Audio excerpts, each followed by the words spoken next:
listening to Pop This, the podcast where three women talk about pop culture. Here are your hosts, Lisa Christiansen, Andrea Gin, and Andrea Warner.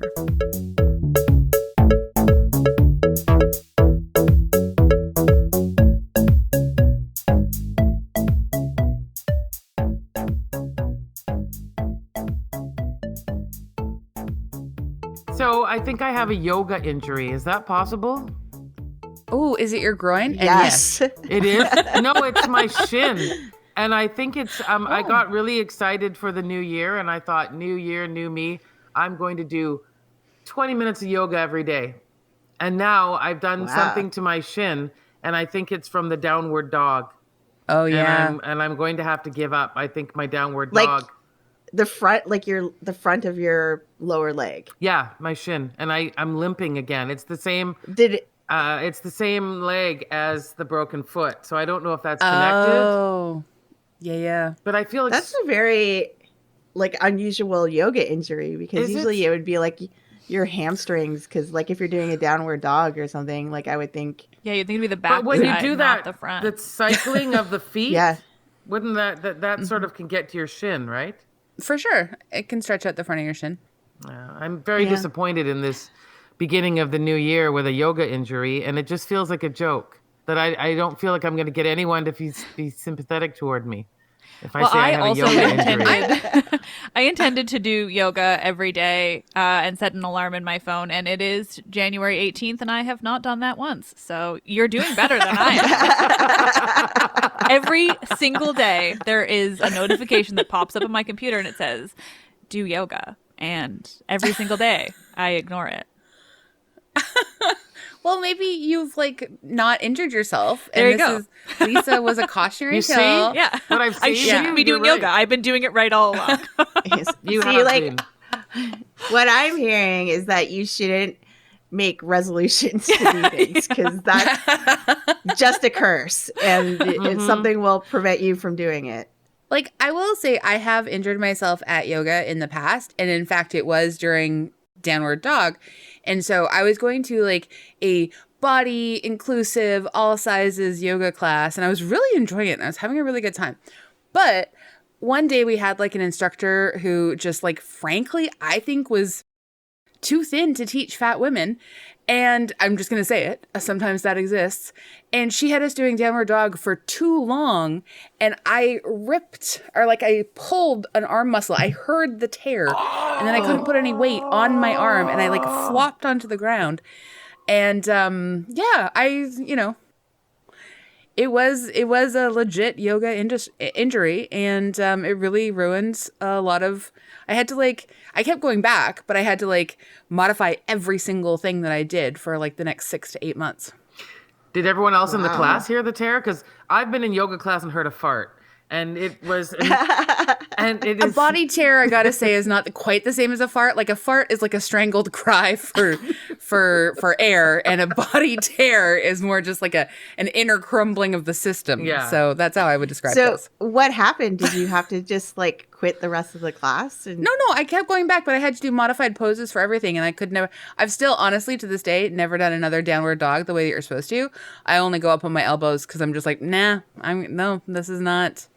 this is not for me. No, and turns out it might not be for me. So I just did. I will say, though, that I did do yoga this morning, but I just did floor poses. So I am pretty much on my resolve to try and do 15 minutes every day. You would think that Vancouver would have some kind of specialized clinic for yoga injuries because people must suffer them all the time. You think it would be a specialized thing that people would travel to Vancouver to get treatment for? Yeah, your I would think, benefits Lulu would cover would put it on. specifically. Yeah. Yeah.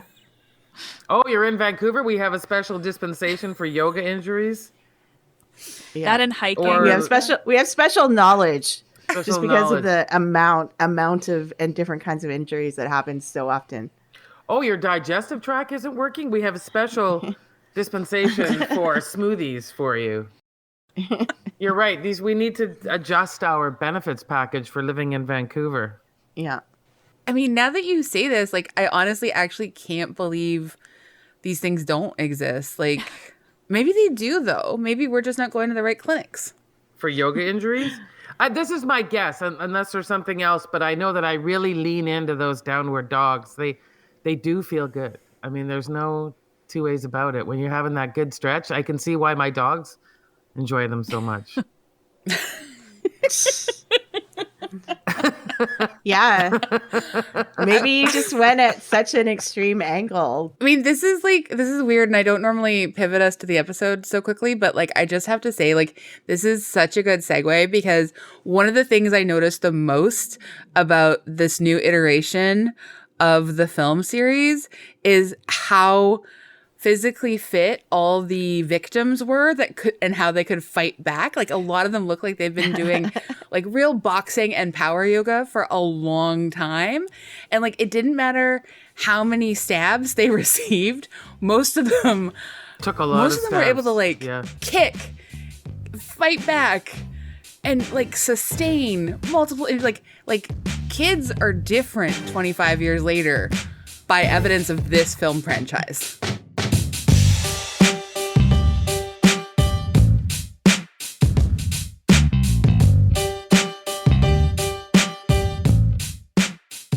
After that first scene with Jenna Ortega, totally, like, I was like, I was okay, sure she was bye. dead. I was like, how did nice seeing yeah. you. Like, well, that's like wow, the first... she's only in this film for 5 minutes. But this is the first movie where the opening scene doesn't kill the character. So they did that really intentionally, because like Drew Barrymore, so says my shirt, like she dies within the first moments, and that was like the way they started the first movie to really shock everybody. They had this like #1 star actress die immediately, and then they did that in every single one.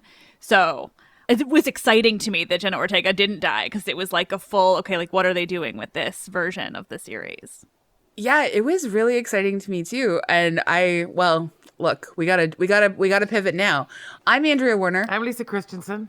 I'm Andrea Gin. I am Liv Albert. And you're listening to Pop This. And I'm so excited, you guys, to talk about Scream 2022, technically Scream 5, maybe a requel if they're coining phrases within the film, which I appreciate. And I'm also so excited to have Liv Albert with us. It's been a long time coming. It has. We talked So about happy. this. Welcome. Lovely to have you. Thank you for having me. I am going to officially introduce you via biographical information I have stolen from your own website. Great. I'm used to that. Great. Yeah. Liv Albert is the host, creator, writer, editor, and producer of Let's Talk About Myths, baby. Reed, the only person involved. Ooh, Liv is a giant nerd for a great many things, though most notably Greek and Roman mythology. Liv is the author of the #1 release and best-selling book, Greek Mythology, The Gods, Goddesses, and Heroes Handbook. Liv, thank you for joining us. Yeah. Thank you for having me. Yeah, I was just saying that I am no longer the only person involved with my podcast, and I have hired an assistant, and I now need to make sure that I edit my website. So thank you for reading that, so that now I'm putting a reminder in my phone so that I fix that inaccuracy. Put it right next to the yoga reminder. Yeah. I'll listen. Yeah, that'll get done then. Yeah. No, I'm just like really excited that even though you are a reigning expert in mythology, you have decided to weigh in on something else that you love in pop culture, the Scream franchise. I love it so much. Yeah, this is not the movie I would have predicted you would join us for. I truly, I love the Scream movies so much. I joke with people, I recently, my sister's friend, we were all hanging out, and Scream came up, and her friend's like, oh yeah, you remember how good those were back in the day? And the look that I gave him of fury, excuse me, back in the day. I watch them 2 to 3 times a year. So does my sister. It is a huge part of our personalities. That is offensive. So yeah, I really enjoy the Scream movies quite a bit. a huge part of your personalities. I mean, honestly, that's like stuff we could analyze for a long time, and I love that. I had to pick between 2 different Scream shirts that I have that I would wear tonight because I have more than one. God, you're gonna have so many interesting thoughts about this film, and I can't wait to get into it. This is so exciting. I know. I feel like I should just turn my mic off and just let Liv like talk. I told my sister that I was doing this, and she has chronic migraines, to preface, which is why she said that maybe this will be the first time she listens to a podcast, even though her older sister is a professional podcaster and has been for over 5 years. But maybe this one she will listen to. This one. Honestly, well, we're Liv's honored. sister, if you're gonna listen, thank you so much. Sorry about your chronic migraines. Lisa, do you want to read the background? Sure. From Wikipedia, Scream is a 2022 American slasher film directed by Matt Bettalini-Alpin and Tyler Gillett, and written by James Vanderbilt and Guy Busick. It is the 5th installment in the Scream film series. Though billed as a relaunch of the film series, the film is a direct sequel to Scream 4 that came out in 2011 and is the first film in the series not to be directed by Wes Craven following his death in 2015. The film takes place 25 years after the original Woodsboro murders, when yet another ghost face appears and begins targeting a group of teenagers who are each somehow linked to the original killings. Similar to previous entries, Scream combines the violence of the slasher genre and elements of black comedy and whodunit mystery to satirize the trends of reboots and legacy sequels. The film also provides commentary on the horror fandom culture, particularly the divide between elevated horror and classic slasher films. I have to say I enjoyed that the most of all. I thought you might. Yeah. AG, do you want to read our little short synopsis here? Sure. 25 years after a streak of brutal murders shocked the quiet town of Woodsboro, a new killer has donned the Ghostface mask and begins targeting a group of teenagers to resurrect secrets from the town's deadly past. And that's from Rotten Tomatoes. So I just want to start with Liv, because I think this is, this makes the most sense here. What is your history with the Scream franchise? Well, I already gave a little bit of background, which is that I a little bit, but just tell us a bit more. Yeah, no, definitely. I do watch all of them 2 to 3 times a year. It is a rule. It definitely happens at least twice. And I mean, basically, I don't know. I guess I definitely would not have watched the first one when it came out, because I think I was 8. But I watched them pretty young. They were probably my first horror movies. So possibly too young. And I know I can picture what house I watched Scream 3 in, and I moved when I was 14, which means I had watched all 3. 14's old enough, but definitely started younger. Anyway, but so my sister and I just love these things more than anything. And I wish I could fully explain why, but they're comfort movies. I remember a couple Halloweens ago, I was watching Sinister, which is really good, but really disturbing. And I love Ethan Hawke, and I was I can do this. And I got halfway through and I was I feel icky. I need something that makes me happy. And so I put on Scream. So yeah, it's they make me feel good. Do you always start right from the beginning, or do you have different scenes that you go to? No, you have to watch them all. So I mean, the Scream 1 is my favorite. I think my favorites actually go fully in order of release. Scream 2 is great because it has a lot of Greek mythology references, including a fake ancient Greek play, which is awesome. So I go back to that one quite heavily. They're just all perfect in their own special way. I don't feel this way with other horror movies either. I generally like horror, but I can and will watch all of the Scream movies at any possible opportunity. Yeah, I mean, I also really enjoy the Scream franchise, and there is something comforting about them. Yeah, they're not, because they're not horrible horror.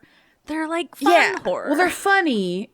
Yeah, they're funny, and they make a little bit of an effort to be a little bit clever and meta and make kind of some commentary. You know what I mean? And I understand like lots of horror does that, but it's not all like I can't handle super scary jump cut kind of stuff all the time.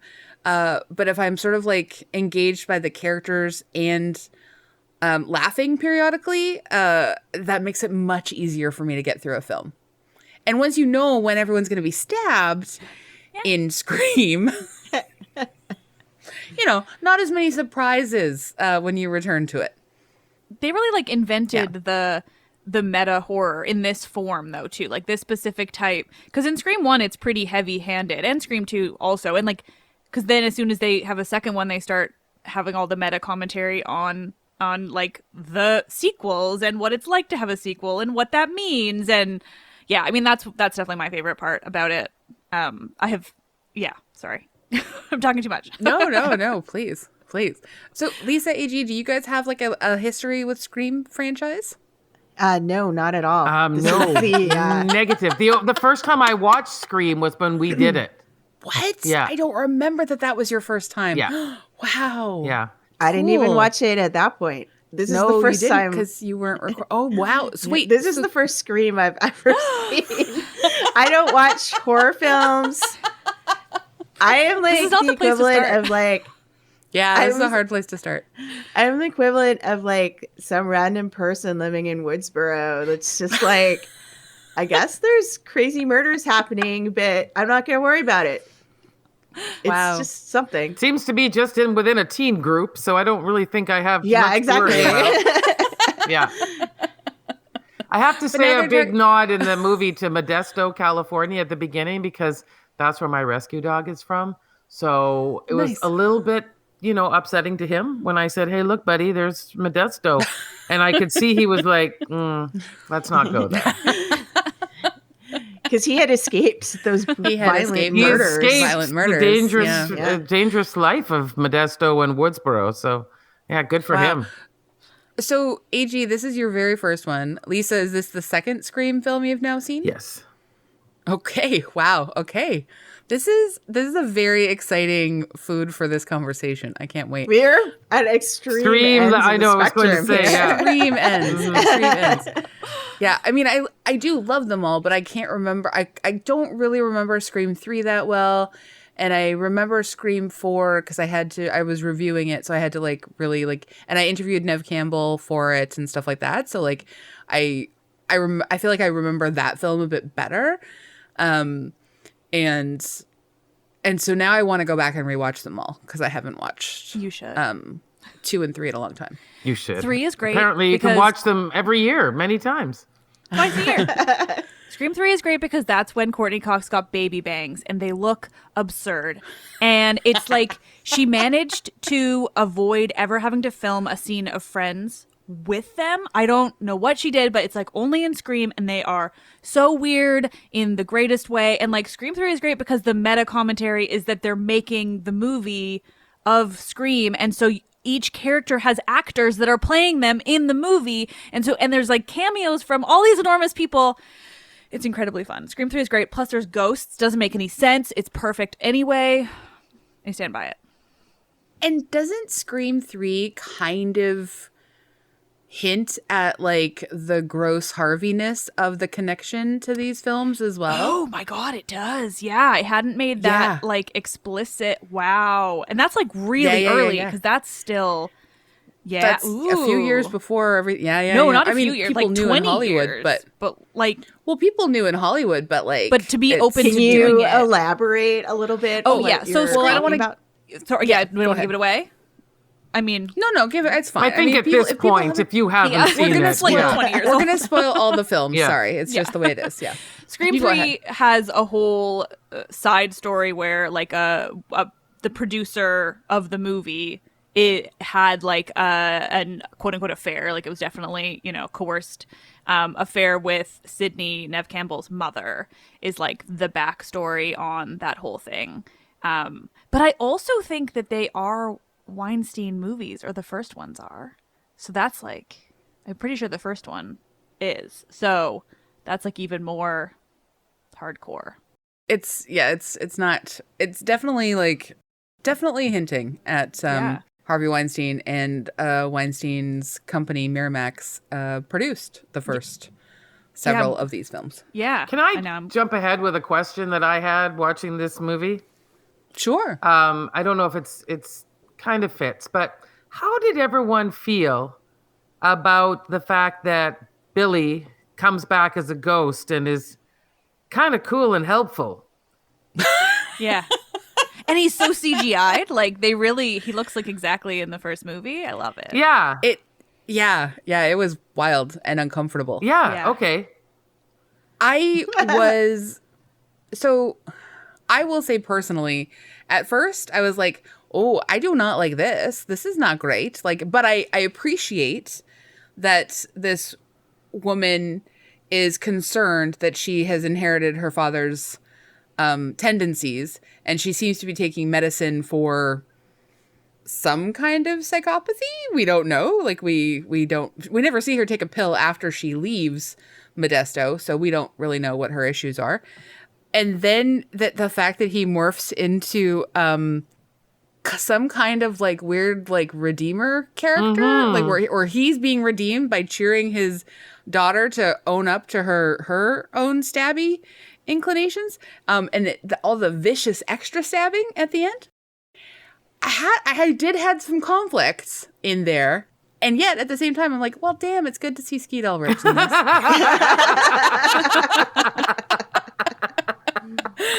I mean, oh, God. The CGI was frightening, though, wasn't it? Like holy crap, Yes. He looked exactly the same. Yeah. Well, it was especially because really wild. they every moment of it is like, or like everything about him is at the exact moment of the end of the movie too. So like it's as if he left that house where he was killed and like got right into. I'm picturing him like in the backseat of her car in those scenes, and like it's just it's so perfect. I'm picturing him entering his daughter's body, frankly, and just now he's like a passenger in her soul or something, because she got real stabby. Mm-hmm. Yeah. And then Shooty. And You then have to. Shooty. Yeah. That's the rule. You can't Stabby break then that shooty. rule. Yeah. But you have have to- to shoot them in the head. Yeah. Yeah. That is a good rule. Like we've seen. Yeah. Did you like seeing Skeet again, Liv? Oh, yeah. But I also realize, even as we're talking about this, that I will have a lot of trouble criticizing anything. Because I don't know what it is. I just think they're perfect. Like, and I know objectively that they're not, and there's like lots to be said, but they just give me such joy. And I think that I've found, like, with something that I love this much, I just kind of don't let myself be disappointed by new ones, because I'm kind of like, what's the point? Like, maybe it won't end up being my favorite one, but like, I don't really feel... I don't know. I think my brain just shuts off the ability to be disappointed. I'm just like, I'm going to like this for what it is, because that is what I want to do with Scream movies. Well, but I also think they haven't actually let us down yet. No. So I think about this. Someone, there's a quote, there's a quote later on in sort of our outline where someone compared it to like why it's better than, say, like a James Bond, like the new James Bond, because like it knows its place in the universe and it gives. It honors its roots, you know? And I think about that in sort of actually conflict with the second Sex and the City film. The second Sex and the City film is so racist and awful and just terrible that even when you love the franchise for all its goods and bads, and you can kind of accept it like a flawed family member who's like one of your favorites, even though you know you shouldn't, that film takes you out and you have to just kind of pretend it doesn't exist as part of the canon because it's so bad. None of the Scream films have done that yet. Like, they've all been like, we're not in a Stab 8 series problem where there's a flamethrower that's been used, you know? Like the franchise seems to know and acknowledge what it is and what it's about, and continues to sort of deliver kind of like elevated twists on it. I do think it's like the perfect type of movie for that, though, too. Like, so much of what Scream is based on is analyzing what came before, be it horror movies broadly or Scream itself. And so it's one of those things, like, as long as you keep to that and you toss in like an excessive number of throwbacks because that's your brand. Like, it's hard to go over the top because your brand is already throwbacks and cameos and all these different things. So it's like the things I think that would normally throw something off or make it seem like too much in a sequel, it isn't really relevant in Scream because it's already set itself up to be that way. So you can't really do too much of it when that's kind of the whole brand to begin with. Yeah, that's a good point. That's a really good point. I was just going to say, like, thinking about, like, for AG and Lisa, like, for you guys to not have all the small thrills about all of the ways that, like, it's legacy characters, like, connection to legacy characters in all the teenagers, and how this small town apparently is literally if one of your family members hasn't been murdered by the Ghostface, then they were one of the murderers. Yeah, but we got that sense with the uncle with his picture up on the wall, like everyone was rather celebratory about that. And so, I mean, I got that. That was quite funny. And then, of course, I watched all the main characters come back. Yeah. I was starting from like 0, and I'm like, is this how the other movies are? Is it like always this meta? Is it always this stabby? Is like, and how, like all these questions about why this movie is like this. And so, yeah, I would probably not recommend starting at Scream 5 if you've never seen any of the movies, or don't watch horror in general, because it was like in turns of very frightening because of like, you know, all the tension that builds up. But then you're like, but this is so meta and ironic, and it makes you feel like a little bit detached from the story because you're thinking like this whole thing's just a big joke to everybody. But then like there's this, then they'll like follow it up with a scene of like a horrible stabby thing happening, and it'll be like gross and disgusting and scary, and then you'll be like, oh, I am watching a real horror movie because this is horror. Both. Yeah, I just had a lot of like question marks happening as like throughout the whole story, because I was just like, who's this person? How do these people know each other? The joy that I have hearing you describe that, like, it's like, yes, that's exactly what Scream is good for. Like, it does let you detach because it is so ridiculous and meta and ironic and like it's everything, but then also it is legitimately a horror movie too. It's just so good. Yeah. I feel like you really nailed it, AG. But I would definitely put myself in the category when the very beginning, when Babadook is brought up. I mean, that's a movie I'm really into, and I've mentioned many times on this podcast. And I do watch horror movies. I'm just not a particularly the elevated ones. Exactly.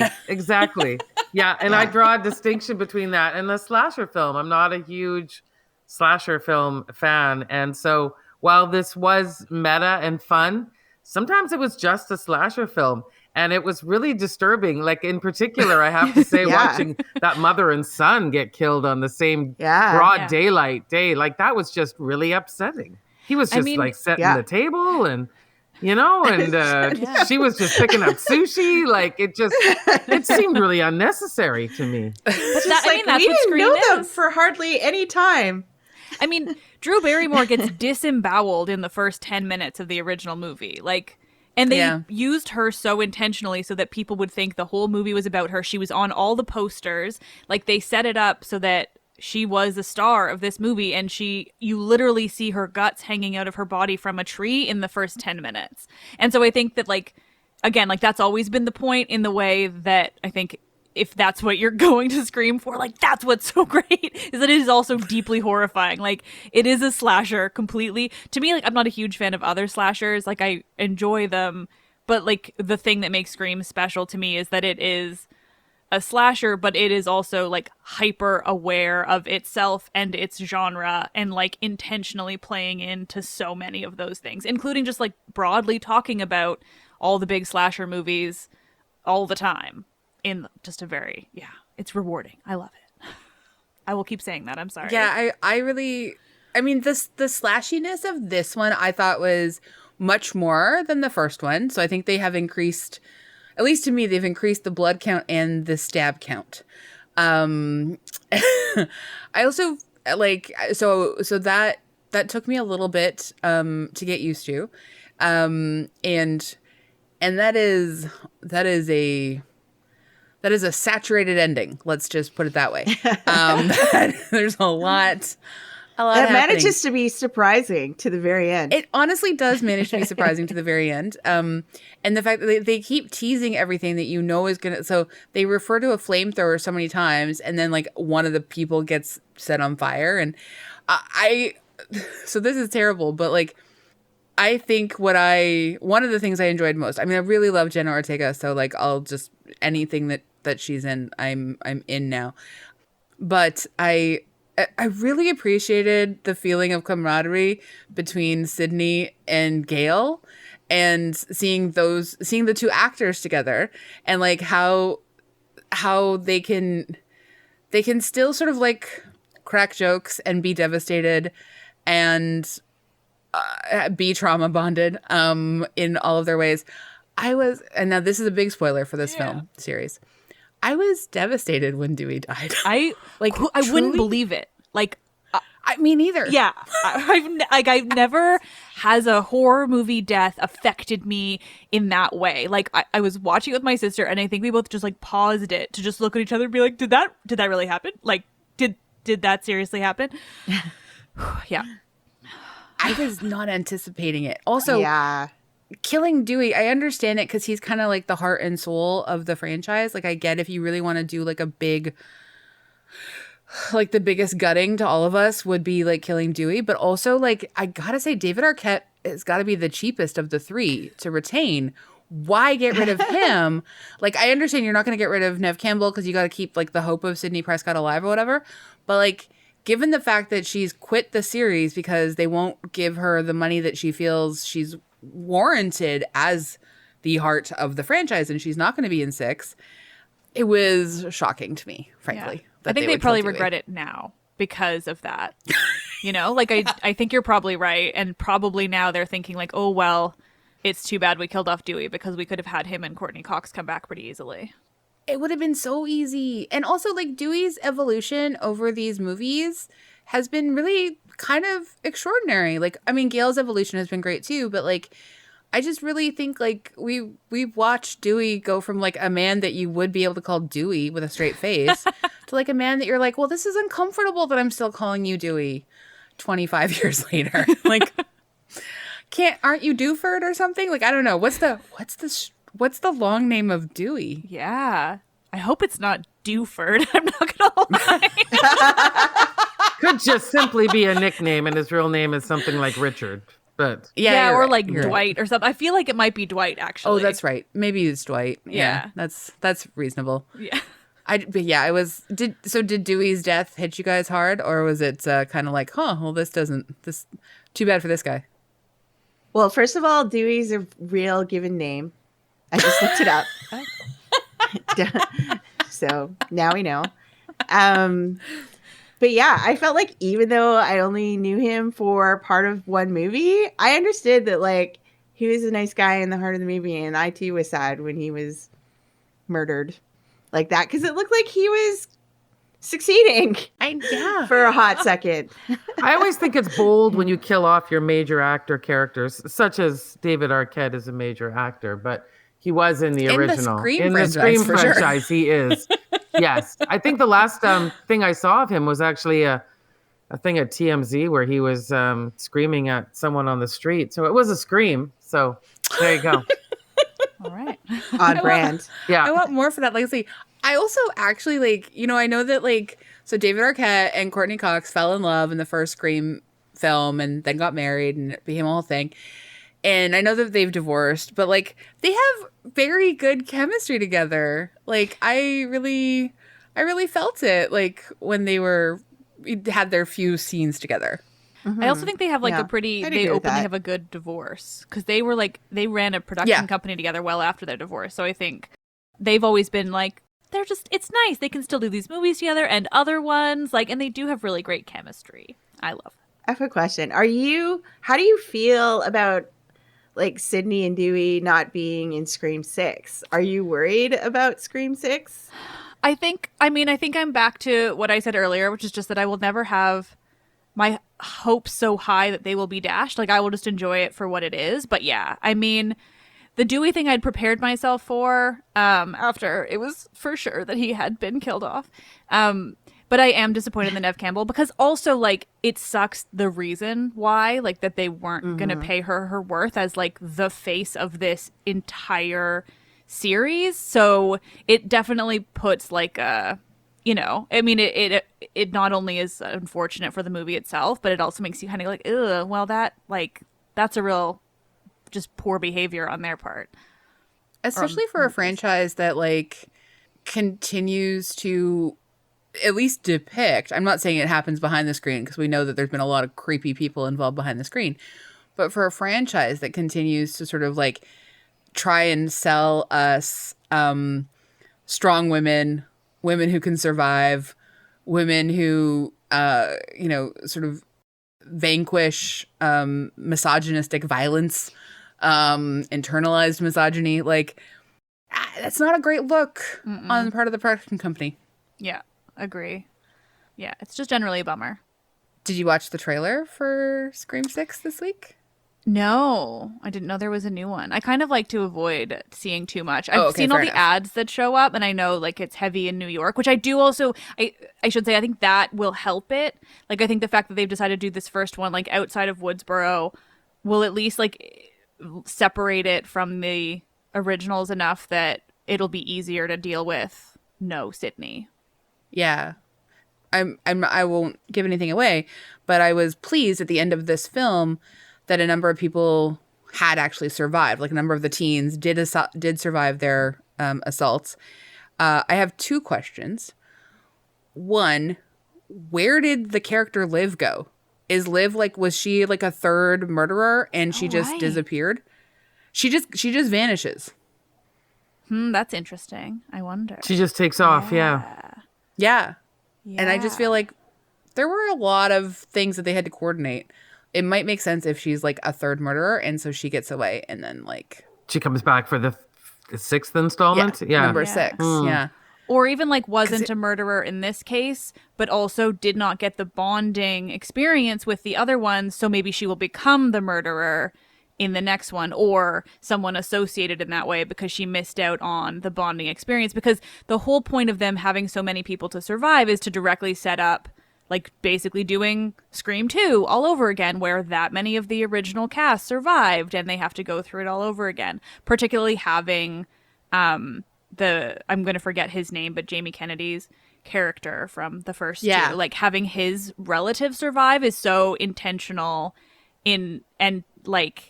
yeah, I think that they're going to really set up so much of that. So maybe she just will come in sort of almost like, I mean, in Scream 2, the killer is Billy Loomis's mom, who, like, we find out, you know, was all worked up in the end. So I could see a connection there in an interesting way. Totally. I also would love to just point out that, like, a couple of the Scream cast have gone on to big television shows. Obviously, Jenna Ortega is our Wednesday Addams hero of Wednesday. But also, did you notice our dear friend Jasmine Savoy Brown from Yellow Jackets?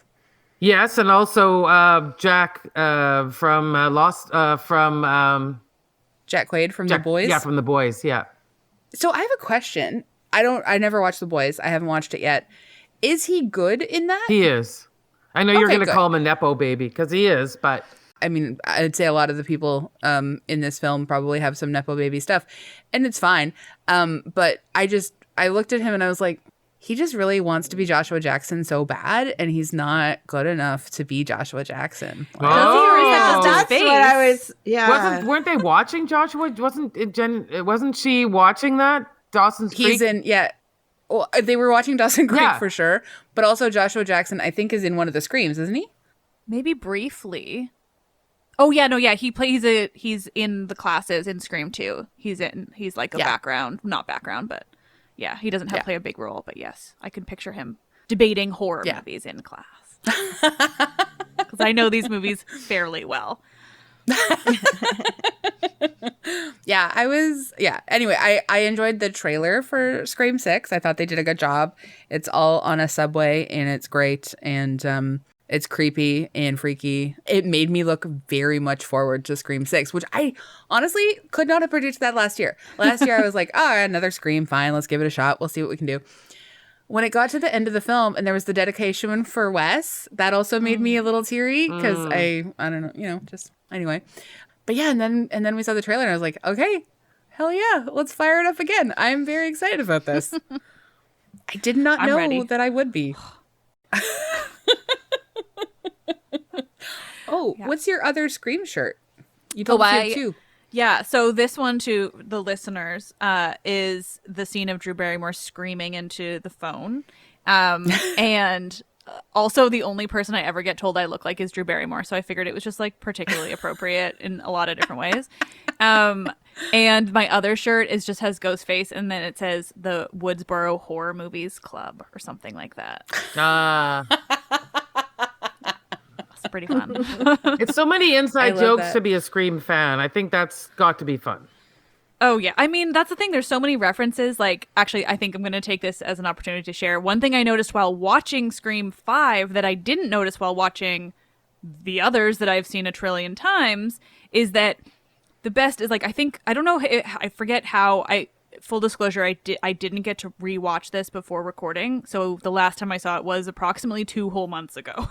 No, okay, fair enough. But I, again, have seen it multiple times. So, but that's all to say, I don't remember exactly how this scene goes, but basically you get to watch Jamie Kennedy's character again when he's in Scream 1 and he's like in the murder house. Basically the daughter is like watching, or the relative, anyway, sorry, now I'm rambling, but basically he's watching Halloween and he is screaming at Jamie Lee Curtis's character, but he's not calling her by her character name, he's calling her Jamie, which is also his name. So they're just winding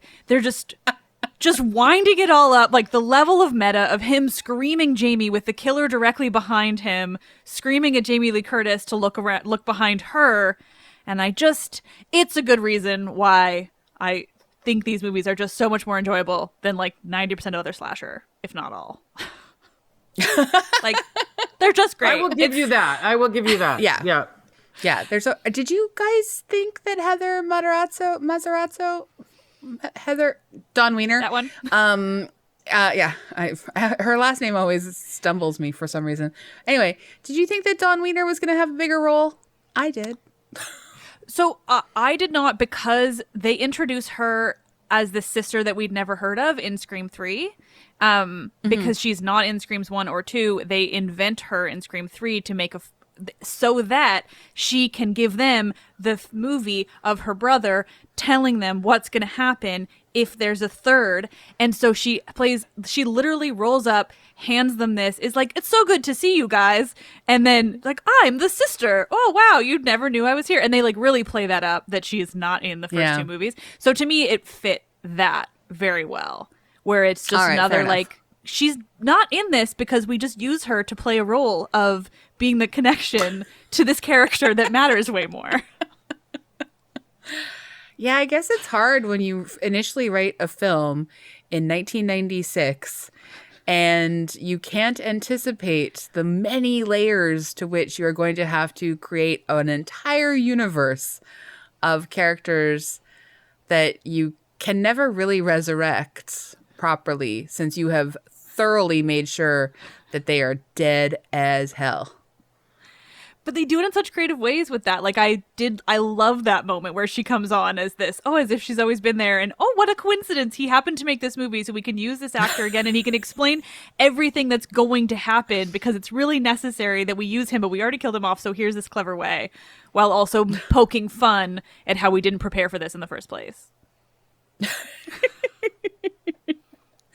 Kind of like how we got our weird ghost serial killer, Billy Loomis, back in our lives, back in our hearts. Because why not? Do you think he'll continue to haunt his daughter?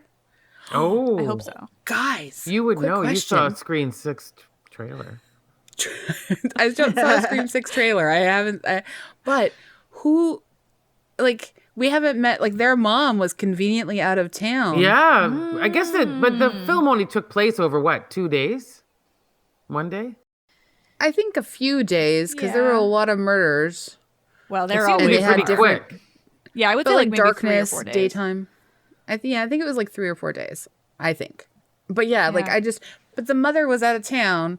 She couldn't get back from wherever she was. I guess she was in Europe or something, maybe. Well, and it's interesting because at the time I thought that was a play because that is exactly the plot of where Sydney's dad is. But then they pull him in at the end of Scream 1 and like have him, as like a major plot point of they're going to try to kill him. So, yeah, and they didn't do that in this case. So maybe they're setting something else up because you're right. That maybe can't be a Liv coincidence. has the mother.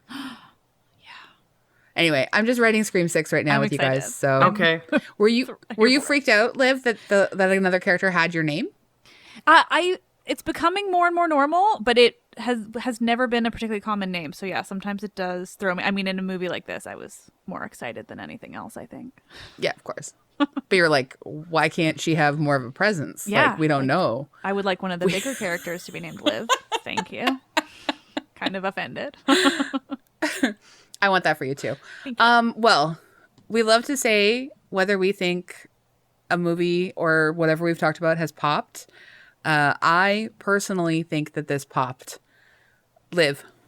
I think we all know what I'm going to say. Yeah. It absolutely did. Every Worst Scream kept movie secret. is perfect. There is nothing wrong with any of these films, even though I'm sure there's lots to say. I will never find a fault. Fair enough. Fair enough. Lisa, how about you? I'll give it a pop for sure. I think for what it is, for the affection people carry for it from the other films, I'll give it a big thumbs up.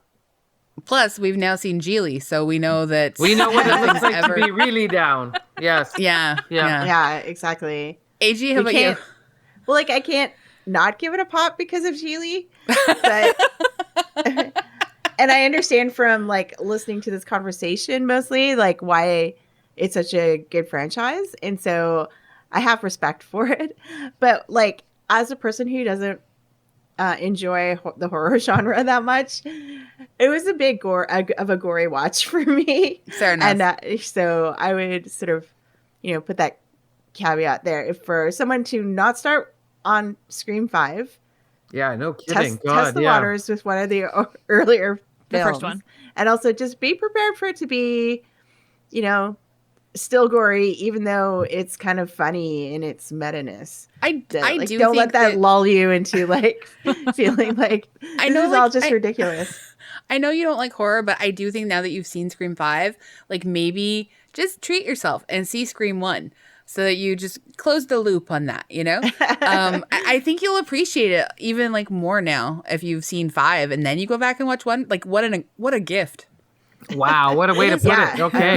It is also gory, but it's like 90s Yes. gory versus Right. now Exactly. gory, which I realized when you were talking about that earlier, Andrea, too. Like Scream 4 was also heavily gory, and I think it's primarily just like a product of its time to like make them gorier because things are just gorier now. Yeah. But Yeah. Scream 1 is still gory. Okay, good to know.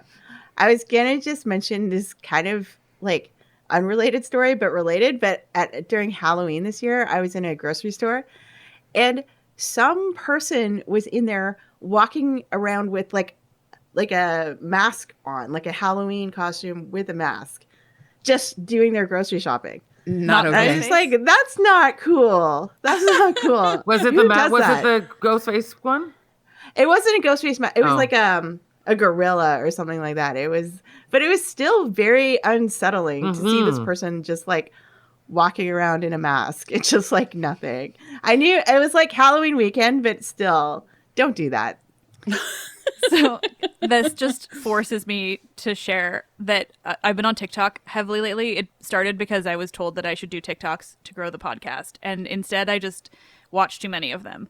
But there is a man on TikTok who poses shirtless wearing the ghost face mask, and that is his whole thing.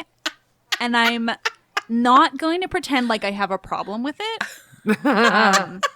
But it is quite unique, I would say. Uh-huh. Well, unique, That that's is a good unique. word. Yeah. Mm-hmm. That's a great word. Yeah. You know what? I love this for you.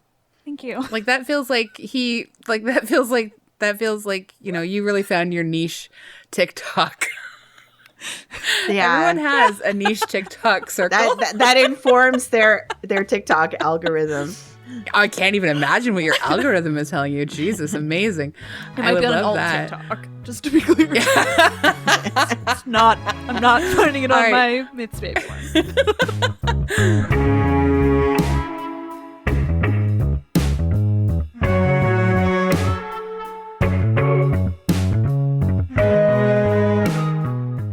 We love to leave our episodes also on something we recommend. Lisa, would you like to go first? Sure. So I'm reading a book. It's a small, beautiful little book. The book is called Before the Coffee Gets Cold, and it's by an author named Toshikazu Kawaguchi. And this is just a brief summary. It's Before the Coffee Gets Cold is a 2015 novel. It tells of a cafe in Tokyo that allows its customers to travel back in time as long as they return before their coffee gets cold. Aw, So that sounds it's nice. it's very that. sweet. It is kind of sad at the same time. I mean, these are people you want to talk to again and get a chance to, maybe say some things you didn't get a chance to. So very sweet little book. That sounds nice. Thank you. AG, what about you? I'm going to recommend a book as well. One of my, I was talking like negatively about New Year's resolutions, but I have resolved to try and read more books this year because I didn't read that many last year, sadly. But so the first one I read this year is called Why Fish Don't Exist by Lulu Miller. She's an NPR reporter who wrote this nonfiction book about her quest to try and find order in a chaotic world.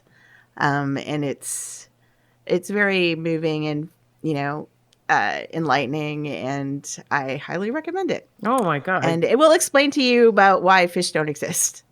Amazing. Yeah. Thank you. Liv, I can go next, or if you would like to. No, I'll just.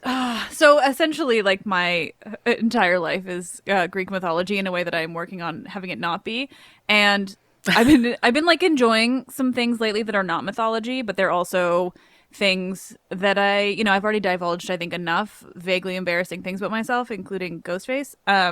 So just, they're that type where I'm like escaping things that I want to share, escaping Greek mythology that way. People watch Emily in Paris, dude. It's okay. I mean, no, yeah. And it's more like, that place where you're at, where your brain works so much that all you do is rewatch the same thing all the time. So I'm there. Yes. But I will say that, because of the podcast, I just finished reading the book called Stone Blind by Natalie Haynes, which is a retelling of Medusa, and it is very good. Oh, exciting. Yeah, it has not come out in North America yet, but I think it does early next month, and it is good. Yes. That's fantastic. I appreciate that. Thank you so much. I have been watching a new, to me, murder show with my grandma. It's murder show with podcast thrown in. It's called Truth Be Told, and it is it stars Octavia Spencer, and there are 2 seasons. The third one's going to drop, I think, soon. So we're halfway through the second season, and the first season's like very good. I was not prepared to find this show as compelling as it is.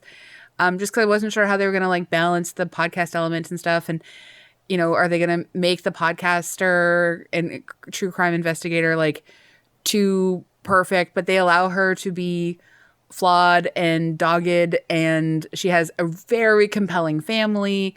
There's a lot of stuff happening. And the crime and the sort of like solving it was extremely interesting. So it's called Truth Be Told. It's on Apple Plus, and I love it. I like how you are like evaluating the podcaster for authenticity, like the character. Yeah. I mean, yeah, you have to though. Like, Yeah. Well, it's interesting because like one of the things that I like so much about it is that like, she's convinced that what she's doing is kind of righteous, but it's also exploitative, and they don't let her get away with it, without there being some consequence to that. A lot of consequence, actually. And it's really fascinating. And yet at the same time, like, it is not a show that in any way is like deeply in praise of cops at all. And that's also something I really like, because that's nope, not these ones anyways. So anyway, I really love it. So it's great. That sounds very good. I want to watch it now. So thank you. Yeah. Lizzie Kaplan is like one of the stars of the first season, and so is Aaron Paul. And I don't normally like Aaron Paul. Not a fan, really, outside of his work as a voice actor in BoJack Horseman, in which he's perfect. Yes. But yeah, he does a pretty good job here. I really like Lizzie Kaplan. Oh, she's great. She Yeah. is great, and everyone who stars as Octavia Spencer's family is just a freaking delight and a joy and a powerful actor. Anyway, yay! All right, Liv, thank you so much for joining us. This has been such a delight. Very, very much. You I'm made so me see happy. Scream completely differently, so that's Yay! I appreciate that. I feel like you should be doing like some kind of voiceover, like DVD commentary for like all the Scream movies.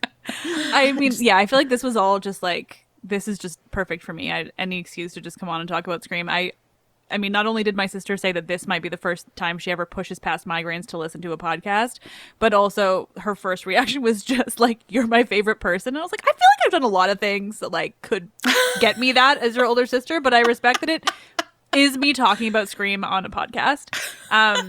So no, really, this was just a big thrill for me. I will take any excuse to talk about these movies. I love them way too much, obviously. So really, yeah, thank you for having me. Is there too much? I mean, No, really? I just No. feel like I said it too often. I'm not very eloquent No, with no. my love of Scream. No, you're a fan and you love it, and it's great. Mm-hmm. Agreed. Oh, it's Yeah. just a thrill not to And talk we about Greek wanna mythology. It's amazing that you're going to be known as like an expert in Greek mythology and Scream. Like those are two, That's my goal. you know. Truly. This is Yeah, what we're moving completely. towards, Liv. Like you have- have for sure a book in you about the Scream franchise. I have managed to name, I think, at least 2 episodes of my podcast after Scream quotes. So I love it. I'm working That's on great. combining them all into one. That's fantastic. This is really great. Do you want people to be able to come find you? Yeah, like they should come find you. Tell us your web address and tell us your social medias. Sure, yeah. So normally I talk about Greek mythology and do it often. So you can find more. My website is just mythsbaby.com, and all my handles are also mythsbaby. I do regret having the word baby in so many things in my life, but here we are. I can be found anywhere, and the podcast is called Let's Talk About Myths, Baby, and it can also be found anywhere you listen to podcasts. Yay! Thank you. Thank you everyone for listening. You can hang out with us on Twitter, Facebook, Instagram. We confusingly have a variety of different handles at which you have to work hard to find us. And we love to do that to you. We've been doing it to you for 8 years and you've stuck with us so far. Thank you so much. And if you'd like to rate and review us, 5 stars. Yay, please. 5 stars. And thank you to our producer and co-host, Andrea Gin, who is watching horror movies now. So there you go. Yeah. Who knew what would happen? Yeah. 2023. I just realized, like, I just understood that slasher and elevated, like, are 2 different horror Really? categories. Oh, As of interesting. today, Oh, so- wow. I'm learning so much. So much, dude. So much. Well, thank you, everyone. Thanks, thank everyone. You, Liv. Thank you. Thanks.